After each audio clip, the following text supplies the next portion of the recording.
Hey everyone, it's Lena Howland reporting for ABC 10. I wanted to take you live right now because we are underneath the 9th Street Bridge where the city of Modesto is opening this up to registered homeless people to move into over from Beardbrook Park. This is a story we first brought you yesterday, so as we wait for people to tune into this Facebook Live, I just wanted to give you a quick recap of what we were talking about yesterday. The city of Modesto has opened up this miniature tent city underneath the 9th Street Bridge. It's right across the street from Beardbrook Park, where more than 400 people have been staying since about September. And so they have about 150 uniform tents set up right now underneath the 9th Street Bridge. And the first group of homeless people have started to move into these tents earlier this morning.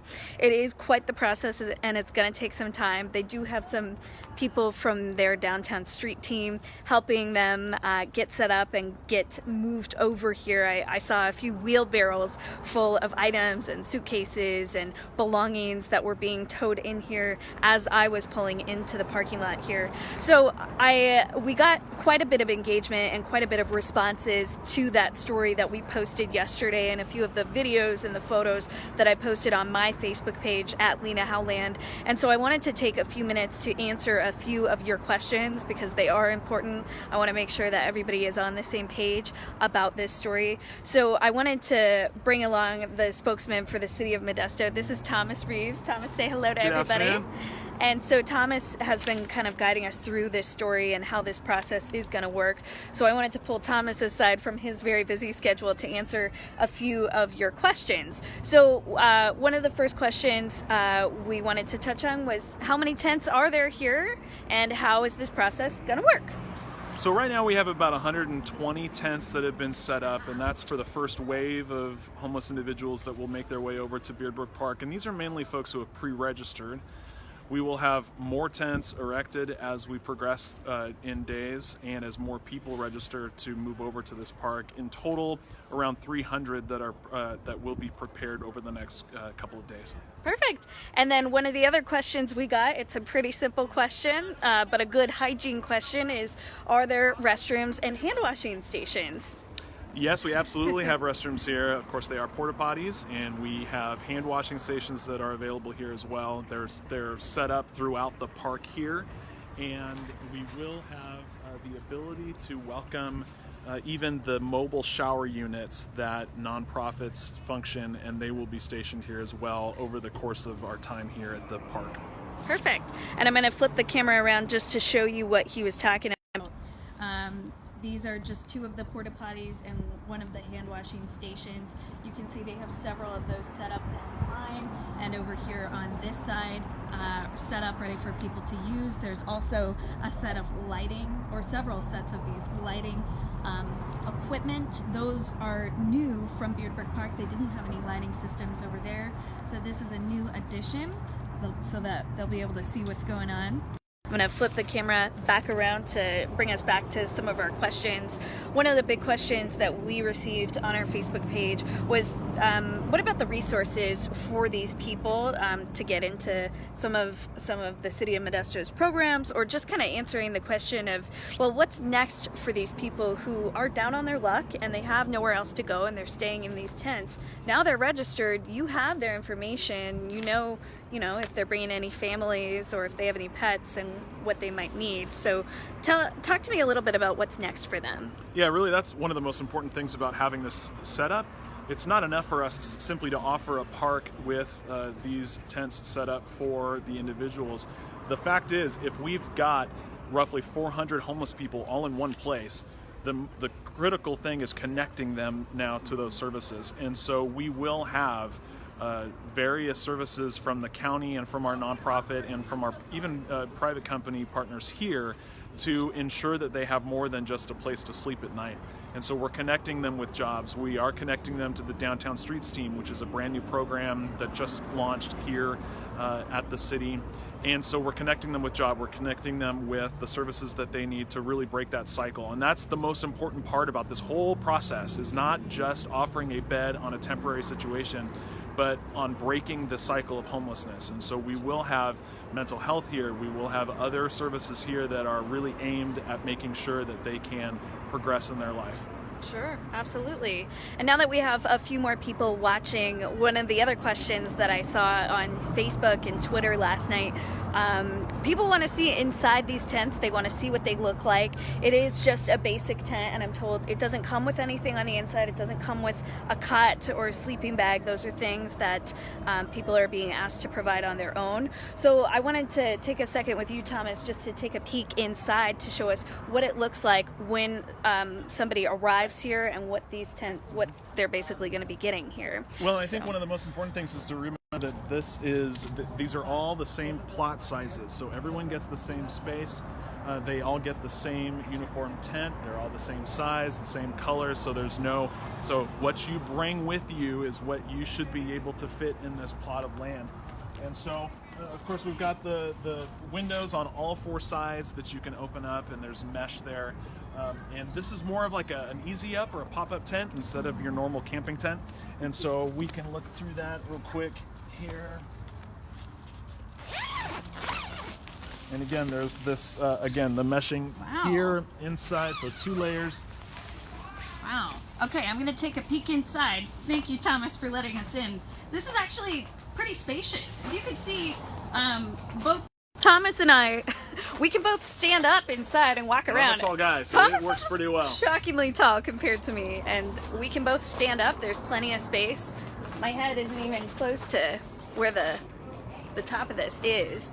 You can see these mesh windows and little screens right here. I think it's also important to just to note that all 300 of these tents were donated to us from the company that made these, and this is Camp QAMP. And Camp so, with a Q. Camp with a Q. So they donated these to us, and even the transportation of these tents from their home base in Reno to here was donated to us. So this has been a great partnership with the public and private partners. Perfect. And I'm going to flip the camera around just to pan around one more time before we step back outside, just to show you kind of how spacious this is. I do kind of feel like these tents are bigger than many of the tents that we were seeing over at Beardbrook Park. A lot of those tents were donated to the people staying out there as well. But if you can see right here, they got a lot of space. They can stand up, they can set up their own cots if they want, or even just a sleeping bag. And plenty of space to walk around on the inside. Okay, so Thomas and I are going to walk back outside. And there you can see quite a big long row of these tents. I'm going to flip the camera back around right now to get back to a few of our list of questions that we've received from you guys that are following us on Facebook. The next question that I wanted to talk about was, is there anyone around or any sort of security that is going to be on site to make sure that nobody literally just packs up one of these tents and walks away with it? Yeah, it's a good question. We were told loud and clear from the residents of Beardbrook Park and the subsequent residents of this park that safety and security was the biggest issue for them in this kind of sense of home here, even if it's just temporary. So we did put up some fencing, and there are breaks in the fencing throughout so that people can come and go as they please. So that is something that's very important to us, is that people feel that freedom to be able to come and go as they please. And we will have folks from the city and county here from, I believe it's somewhere around 8 o'clock in the morning to 8 o'clock in the evening. But during the bulk of the day, we'll have people here providing those services, providing the connection to the services that they need. And then around in the evening time, over the course of night, there will be an actual security guard stationed here to ensure that people's basic safety needs are met. Perfect. So, and that was one of the things that we had talked about yesterday, was that you are going to have round-the-clock security, or just people watching to make sure that everyone is okay. Exactly. And that people are safe here in this area underneath the 9th Street Bridge. So that's also something pretty special and pretty unique about this camp. One of the other things, it's also a simple question, but something that people want to know is, are there going to be dumpsters or places for people to clean up after themselves here? We absolutely have dumpsters here, and they're serviced several times a week. Sure. Okay, wonderful. And it's important to note that there were also dumpsters set up at Beardbrook Park as well, correct? That's right. Yep, okay. There were dumpsters there, there's dumpsters here, there's various size dumpsters, and so we do service those again throughout the week. Okay. And the other thing that I did get quite a few questions on, hi there, is we do realize that this is close to a river. Is this area prone to flooding at all? Yeah, we are watching the flood levels closely as the weather progresses into more rain. We certainly are watching it closely to ensure that that the safety of those who are residing here, even just temporarily, are met. Those needs are met. We're watching it for potential flooding, but we haven't gotten anywhere close to that yet. And so we have our fire department who has created an evacuation plan just in case. So we have all of these plans in place if the need arises to pick up and move the individuals away from this site, but we don't anticipate needing that, but we have it just in case. Again, flood levels are not anywhere near where we would be concerned, but we're definitely looking at that just in case. Okay, wonderful. So there is an evacuation plan. We have an evacuation plan in place, and all hands on deck in the case that the river rises to even just a watch stage. And right now it's not even at a watch stage, and so we're just making sure that that's helpful. Okay, perfect. And then one of the other things I wanted to address, kind of talking about that a little bit more, do you guys have any idea of where people might go if it does flood, or if they do for any reason have to evacuate, whether it be a flood or a fire, any kind of emergency over here? Yeah, the plan calls for the streets just above this area. There's plenty of room up above this area on streets and sidewalks, and even some locations that are warehouses and parking lots that are just above us here. They will serve as a temporary holding spot for those who are residing here in the event that we have to evacuate for any reason, flooding, fires, anything. Perfect. And then we do have a few people commenting on our Facebook post right now, just asking us, generally speaking, where are we? For those that might be watching in Sacramento, even a few of my old followers from Colorado who are tuning into this, how can you explain where we are at in the city of Modesto right now? Believe it or not, this is close to downtown, and so downtown Modesto. We have a beautiful river that runs along very close to downtown, and so we're actually standing between the river and the core of downtown, and under the 9th Street Bridge. And so, of course, 9th Street, one of the streets that goes into downtown, it's very close, several blocks to here. And that was really actually quite important to this location of the homeless shelter, or the temporary shelter here, is that it would be close to the services that our homeless individuals might need, which are just blocks away towards downtown. Awesome. That's really good to hear. And then let's see here, going down my list of questions that we jotted down from our previous Facebook posts about this. Do you have any estimate of maybe how many people have registered to officially move into this camp so far? I think we have roughly around 120 or so that have pre-registered, and we are registering them round the clock from this point forward to ensure that all of the tents are spoken for and that we put up enough tents for all of those who have registered. Perfect. And we went over these numbers at the beginning of this Facebook Live, but for those of you who may have missed it, we have about 150 tents set up so far, and you mentioned yesterday that there will be another 150 set up when the rest of this property is ready. That's right, a total of 300 or so that we have available, and if we need more, we'll go get more. Perfect. And another question we had seen was who's going to be responsible for maintaining this property and keeping it up and making sure that things, kind of are kept up and clean? Mm-hmm. The city is. Absolutely. The city takes full responsibility over making sure that this site is clean. And actually we have the dumpsters that are being maintained throughout the week. We've got the porta potties that we're maintaining and the hand washing stations. We also have crews that come out here and just make sure that the wood chips are clean and that the access roads are clean. But really this is a partnership with the county and with our other partners as well. And so we have a great group of people who are out here every day ensuring that it's clean, ensuring that I should mention even the Downtown Streets team is an organization that hires the homeless individuals to then come back and clean the streets, and so that's a great program that we're working with to ensure that these individuals are actually helping us then make the cleanliness of this park. Sure, wonderful. And I got another question on this Facebook Live. We are watching your questions as Thomas and I answer a few of these.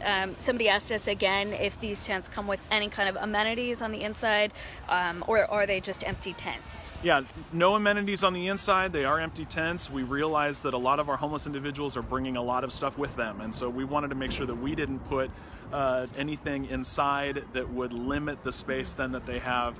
And I should note some of the other questions that I've seen.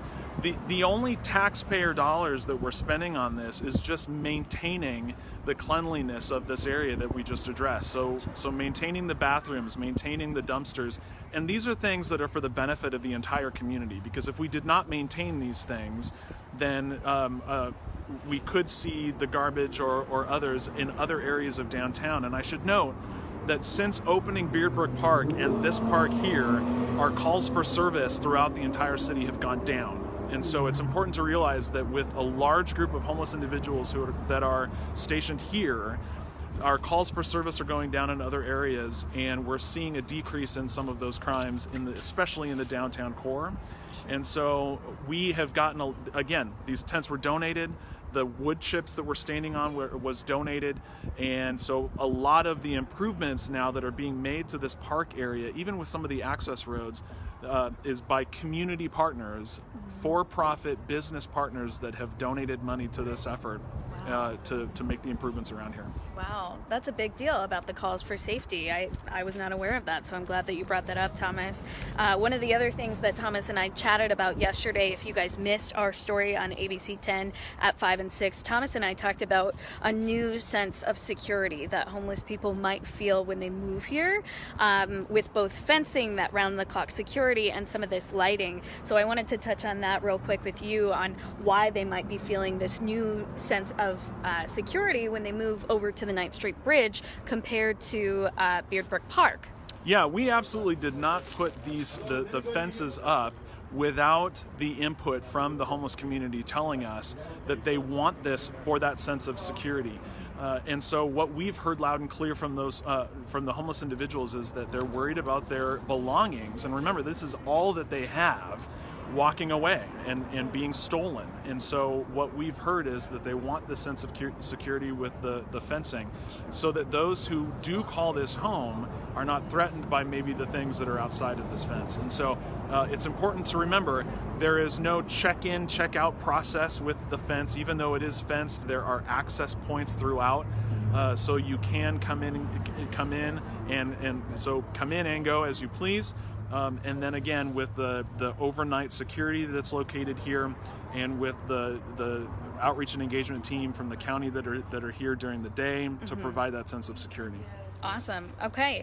And then another thing that people had questions about was we realized that most of the people that are coming here are coming over from Beardbrook Park, and they already have tents of their own. So are they able to still bring those over here? Do they just have to be packed up? Or what happens to those tents that they already have? That's right. So one of the things that we are asking folks who are moving over to this location, especially if this site now is smaller than maybe what they're used to over at Beardbrook Park, is condense.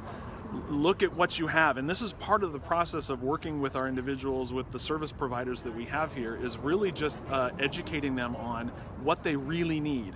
What do they need to bring into this site? What can fit in the tents that we're providing? What will fit in the spaces that we've outlined for them here? And whatever can fit in these spaces, they can bring. And so their tents that they may have had over at the other site or anywhere in the city, just package them up and fit it in the tent. But it's really important for us to make sure that we are equitable in what we're offering here in terms of the space, both on the ground but also inside the tent. So anything that they can bring is okay. Even pets. We do have a section, I saw a question with regards to pets. We do have sections of tents that are specific to people who have pets. We know that that's a big deal for a lot of folks who are moving into this location, is to make sure that they have their pets with them. And so we have a section where they will feel safe, and where others feel safe that they are there with their pets and with their dogs. Perfect. Awesome. And that was one of our other questions of if it's pet friendly, if they can bring those companion animals. Sometimes those animals are all they have right now. That's right. So that's a big important thing to these people as well.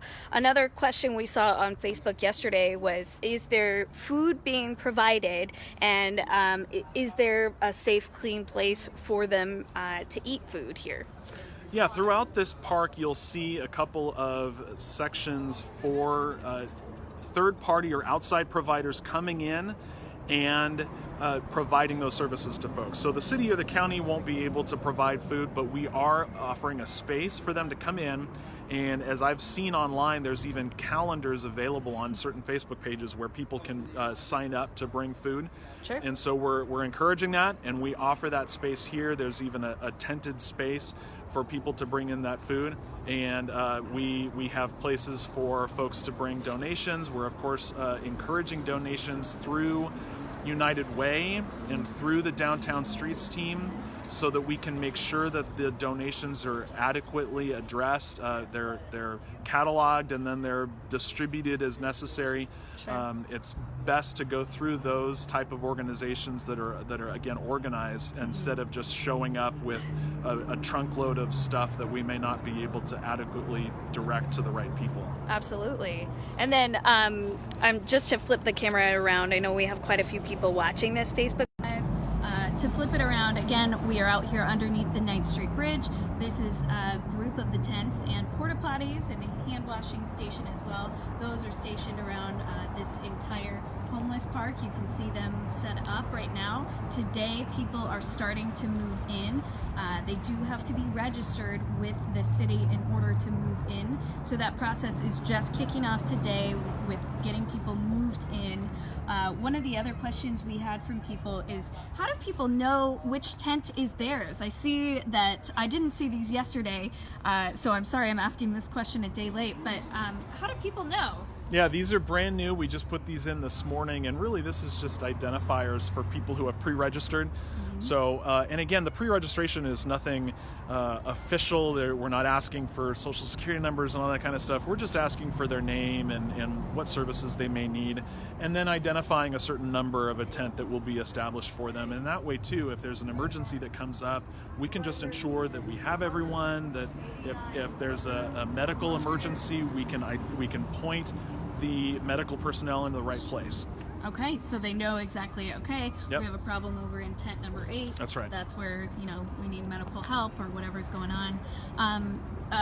One of the other questions I'm just seeing popping up on Facebook right now is, are these still going to be available in the summer?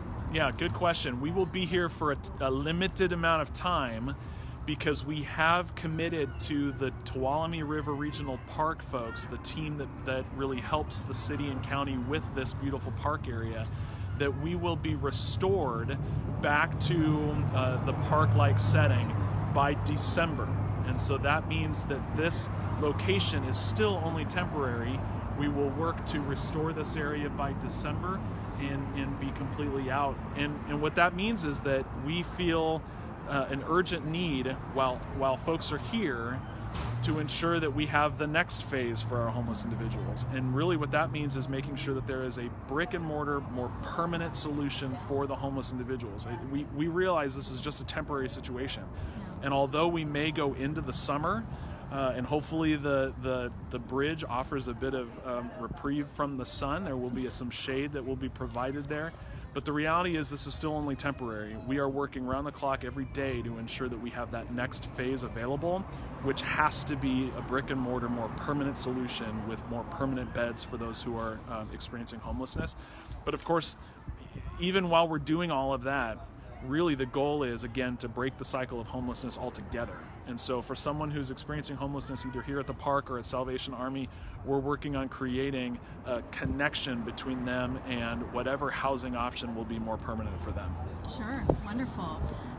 And so I'm gonna flip the camera around one more time. You heard it from him.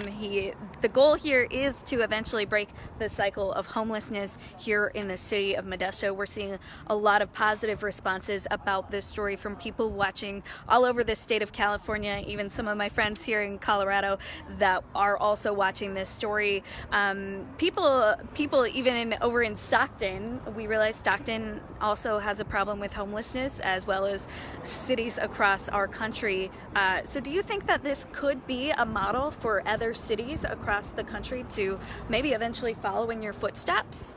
Yeah, certainly not only this tent situation could be a model, but really on the back end, how we're all working together. The reality is, I have not seen, and the leadership of the city has not seen, an opportunity or an example of where public and private partners are coming together to solve this, and even within the public sector, the county and the city working together to solve this problem, because it's not going to be just any one person. It's not just going to be the city.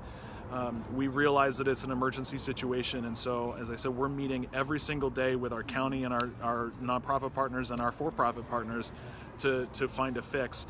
And so we feel that this is unique. We haven't seen this before, where we've erected something like this with the help of all of these various partners. Sure. And really, government doesn't usually work this fast and this efficient, and so we feel that it's a win for local government in ensuring that this is something that could happen. Yeah, absolutely. And we do have a few stragglers on our Facebook Live who maybe missed our mini tour of one of these tents. They want to take a peek inside. So I'm just going to flip the camera around, pan around on the inside. So you can see each of the tents has a zipper from the top. You can unzip and take a peek around inside. It is very spacious. You can see there are screen windows that can also be zipped up around each side. It does have a makeshift vaulted ceiling of a tent right here, so you can physically go in and stand up. I'm standing up and walking around up here, and there is plenty of space to move around, plenty of space to put your belongings. Do you know maybe like what the amount of square feet? I believe it's 10 by 10. Okay, it's a 10 by 10 I believe tent. so, yeah. And to me, honestly, it looks a lot bigger than 10 by 10. So for those of you that were wondering what it looks like on the inside, this is your mini tour. And about 150 of these are set up right now underneath the 9th Street Bridge. There will be about double that soon to house at least 300 families here in the city of Modesto. So we're gonna hop outside of this tent right now, and I'll wrap up this Facebook Live. Again, you can see those porta potties over there, hand washing stations, all of the tents right underneath the 9th Street Bridge, right up there.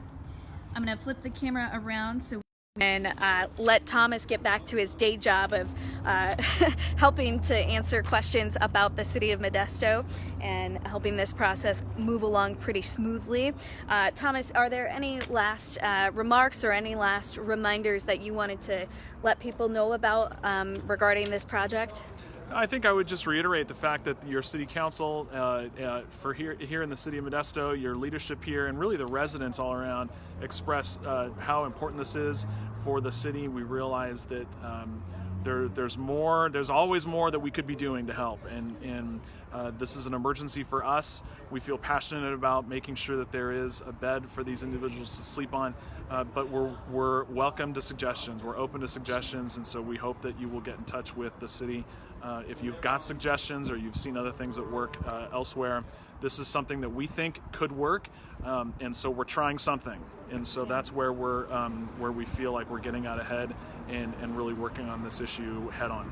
Wonderful. Okay, great. Well, thank you very much, Thomas, for joining us today. Thank you for all that you are doing to make sure this homeless community stays safe and for keeping us informed about this project. We're going to have a full report on this coming up at 5 and 6 about the stories behind the people that are moving into this. So I hope you will tune in again at 5 and 6 on ABC 10. We will continue to follow this story for you. I know I've seen a lot of people asking us if we're going to come back in a month or 2 months to show what it looks like. We will continue to track this for you just as we did over at Beardbrook Park. So again, I hope you'll watch our stories at 5 and 6. And for now, reporting in Modesto, Lena Howland, ABC 10 News.